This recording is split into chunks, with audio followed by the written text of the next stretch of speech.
Isang sugatan sa nasunog na barracks at katabing bahay sa Parañaque. Nakatutok si Jomera Presto. Naglalagablab na apoy ang gumising sa mga residente ng Don Bosco sa Parañaque City. Nasusunog kasi ang barracks na nakatayo sa isang townhouse kasama ng mga construction materials at mga materyales sa paggawa ng mga furniture. Agad na nakalabas sa mga residente at mga construction worker. Sumigaw na po ako agad sa compound namin para maglabasan. Tapos nakita ko po yung mga construction worker dito po, nasa kalsada po.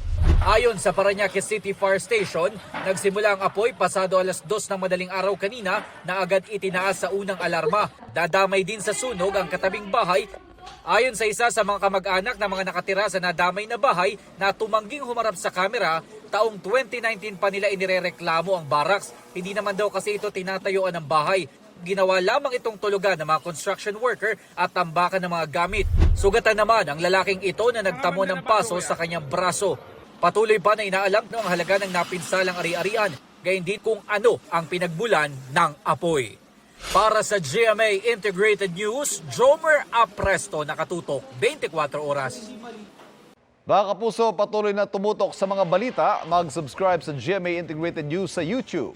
Sa mga kapuso abroad, samahan niyo kami sa GMA Pinoy TV at www.gmanews.tv.